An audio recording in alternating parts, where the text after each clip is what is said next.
The wind over Antananarivo carried the scent of red earth and rising ambition.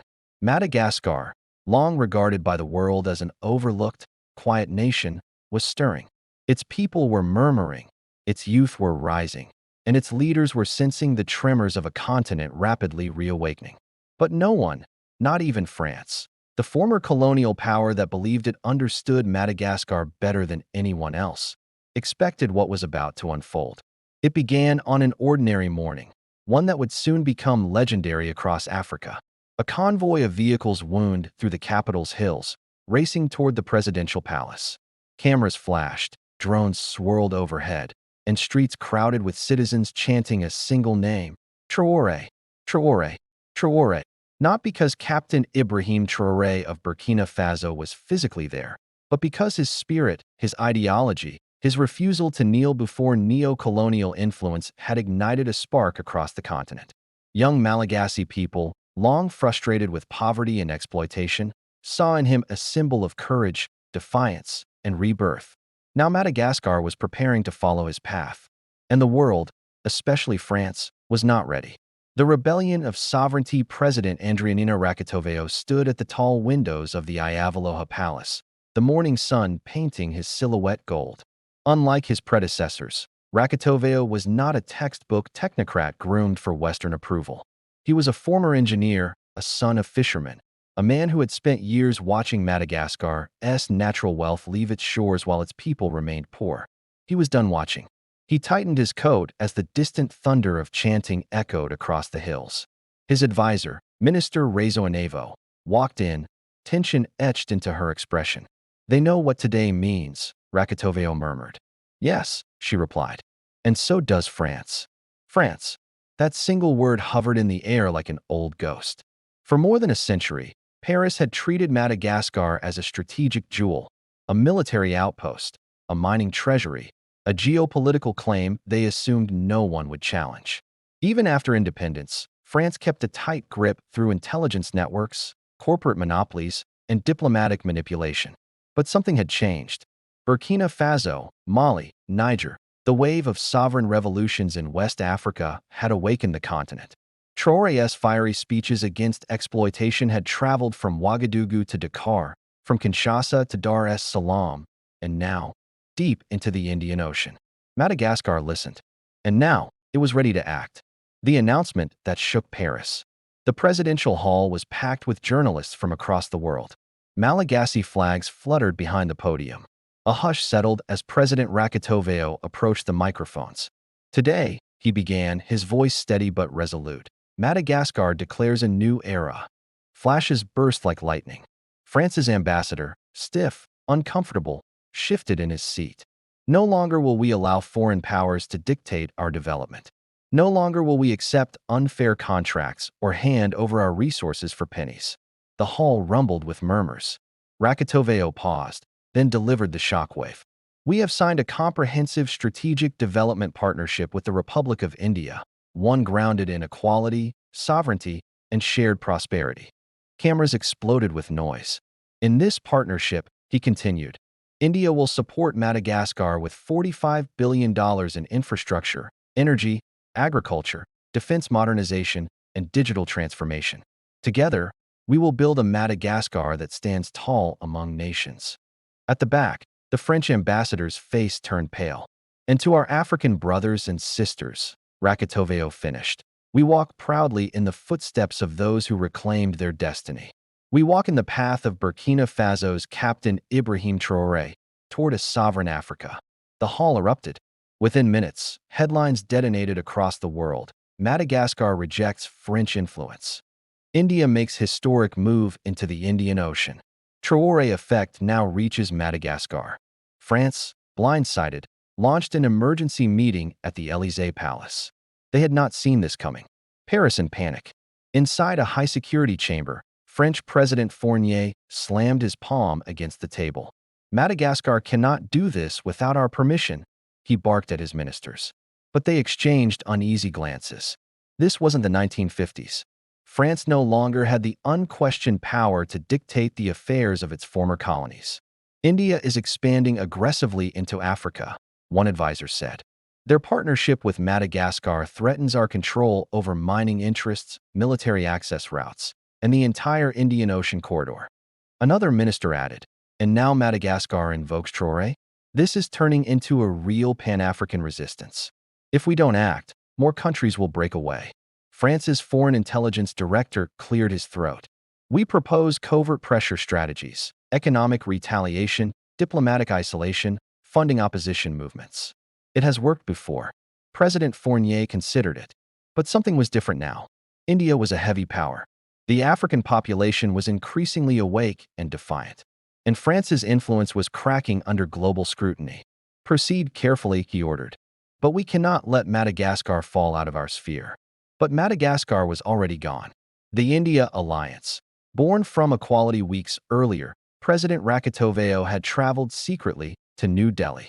The meeting was not hosted in public palaces, but in a private complex surrounded by gardens and security. Prime Minister Arjun Venkataraman greeted him with a warm handshake. "Welcome, Mr. President. Madagascar is not small to us," he said. "You are the gateway to the Indian Ocean." Rakotoveo appreciated the honesty. India was not pretending it had no interests, but their interests aligned with Madagascar's desire for sovereignty. In private talks, India presented a breathtaking proposal: a massive renewable energy grid powered by solar and wind, a Continental-class naval port for Indian Ocean security, a high-speed railway from Antananarivo to the southern mining belts, a fully African-owned agricultural processing chain, scholarships, and technological exchange for Malagasy youth, joint military training free from Western oversight, protection from covert foreign interference, but the most transformative promise was this: India would help Madagascar take full control of its mineral resources, nickel, cobalt, graphite, and rare earth metals, ending decades of French-dominated exploitation. Rakotoveo asked one question: why Madagascar? Prime Minister Venkataraman answered, because Africa is rising, and because you, like Traoré, are willing to fight for your people. India does not seek to replace France. We seek a future where Africa chooses its partners freely. That was the moment Madagascar stepped onto a new path. A continent's youth awakens. As news of the partnership spread, Malagasy youths poured into the streets, not in protest, but in celebration. They painted murals of Traoré alongside Malagasy heroes. They chanted Pan-African slogans. They waved Indian flags next to African ones. Social media across Africa lit up. Madagascar has joined the wave. France losing control. Traoré's message spread further than we imagined. In Dakar, students held a vigil celebrating Pan-African sovereignty. In Nairobi, activists praised Madagascar's courage. In South Africa, leaders from youth movements called it a continental milestone. But in Paris, media outlets erupted with outrage. India destabilizes France's backyard. Madagascar's leaders fall into Asian influence. Another African nation lost to radical ideology. Yet the narrative was no longer theirs to control. Africa was telling its own story. The battle for economic freedom, the first Indian engineering teams arrived in Madagascar within weeks. Bulldozers rolled into long-neglected regions. The skies buzzed with survey drones. Villagers in remote areas saw electricity for the first time as solar microgrids were installed. But as momentum grew, so did France's retaliation. The EU suddenly placed restrictions on Malagasy vanilla exports, claiming new quality concerns. French-owned banks delayed international transfers. French media launched a smear campaign portraying Rakotoveo as a dictator. Mysterious political groups appeared overnight, staging protests. But the government was prepared. They had studied Burkina Faso, Mali, and Niger. They knew France's playbook. Rakotoveo formed a new cybersecurity command with Indian assistance. Intelligence units intercepted foreign covert funding. The military underwent reforms inspired by Burkina Faso's anti-terror restructuring. Within months, the attempted sabotage collapsed. This was not the old Madagascar. The French counterstrike France escalated. A French naval vessel positioned itself near Madagascar's waters for routine patrol. French corporations threatened to pull out their investments. European diplomats privately warned African leaders not to support Madagascar's new path. But India responded with calm firmness. The Indian Navy conducted joint exercises with Madagascar's defense forces. Indian satellites monitored the island for foreign interference. India offered Madagascar access to its digital payment systems, bypassing French banks entirely. When France protested, India responded, "Madagascar is a sovereign nation. Respect its decisions." It was a geopolitical chess match, and France was losing. The discovery that changed everything. Months into the partnership, Indian geologists working with Malagasy scientists uncovered a shocking revelation. Madagascar held one of the largest untapped graphite and rare earth deposits on Earth, vastly more than France had ever admitted. These were the minerals needed for electric vehicles, batteries, satellites, weapons systems. Global tech manufacturing, the world depended on them. Now Madagascar held the key.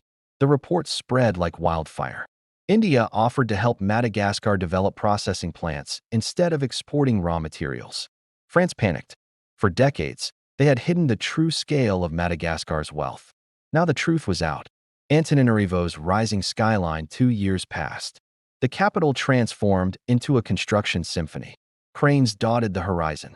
High-speed rail lines stretched across valleys. Ports expanded with gleaming new terminals. Solar farms glittered across the south. Roads once broken and forgotten were reborn. Indian tech hubs sprang up, training thousands of Malagasy youth in engineering, AI, and cybersecurity. French companies watched helplessly as their influence evaporated. Meanwhile, Malagasy citizens saw something they had never believed possible: a nation rising, without France. The global summit that changed Africa, the world, gathered in Antananarivo for the first Indian Ocean Pan-African Sovereignty Summit. Burkina Faso's Captain Traore arrived to thunderous applause. His presence electrified the island. He embraced President Rakitoveo like a brother. "You carried the flame further than we dreamed," Traore said. "And you lit the match," Rakitoveo replied. Leaders from across Africa attended: Tanzania, Mozambique, Kenya, South Africa, Eritrea, Guinea, and more. India sent a powerful delegation led by Prime Minister Venkataraman. France was not invited. Rakitoveo took the stage, his voice steady as a drumbeat. "Africa does not fear partnership. We fear exploitation." Today, Madagascar stands not as a pawn of global powers, but as a proud African nation forging its destiny. Traore stepped forward, raising his fist. "Let this mark the day that Africa stopped asking for permission." The hall erupted. For the first time, Madagascar felt the roar of a united continent. Paris faces a new reality. At the Élysée Palace, President Fournier stared at the latest intelligence reports. Madagascar's economy had doubled in 2 years. France's mining contracts were gone. Indian influence in the Indian Ocean was stronger than ever. African nations were turning away from Paris. "This is a disaster," he whispered. But one advisor replied bluntly, "Sir, this is the new world. Africa is done listening to us." France, once the master of African geopolitics, was now an outsider watching history unfold. The great Madagascar transformation across the island, life blossomed. Farmers sold their produce directly to Indian and African markets. Fishermen gained new harbors and refrigeration systems. Women entered tech and engineering programs in record numbers. Children attended modern schools powered by renewable energy. Villages once forgotten by the world were connected by sleek highways. Madagascar, long written off as one of Africa's poorest states, became a beacon of development. Not because of charity, not because of Europe, but because of sovereign partnership and a refusal to be controlled. The speech that echoed across the world. On the anniversary of the India-Madagascar partnership, President Rakitoveo stood before a sea of citizens gathered in Antananarivo's central square. "Our rise is not a miracle," he said. "It is the result of courage, your courage." He lifted the Malagasy flag. "France expected us to remain weak. But we chose sovereignty. We chose partnership, not dependency. We chose Africa." He paused as the crowd roared. "And to any nation that still believes it can control Madagascar, we say this: the era of exploitation is over." He ended with words that would become historic. "We are Africa's new horizon, and we stand with every nation that chooses freedom over fear." Above him, fireworks burst, painting the sky red, green, and white, the colors of Madagascar's rebirth. The legacy of Traoré's path. In Ouagadougou, Captain Traoré watched the broadcast with a small smile. He had never sought personal glory, but seeing Madagascar embrace sovereignty filled him with deep pride. Africa was moving. Africa was rising. Africa was claiming its destiny. And Madagascar had become the newest star in the Pan-African sky, shining boldly, defiantly, beautifully. Epilogue, a new map of power. In international think tanks, analysts rewrote global forecasts. The Indian Ocean, once dominated by France, now tilted toward India and Africa. Madagascar became the center of a new Indian-African economic corridor linking East Africa, South Asia, the Middle East. The global South. France's grip over the region faded like smoke in the wind. Meanwhile, African youth repeated two names with reverence: Traore, Rakitoveo, symbols of courage, symbols of sovereignty, symbols of a new Africa. The world had changed, and it started when Madagascar dared to shock France by following Traoré's path and forging a powerful, equal partnership with India. A path that no one thought possible. A path that reshaped a continent. A path that showed Africa was no longer waiting for permission. It was building its future,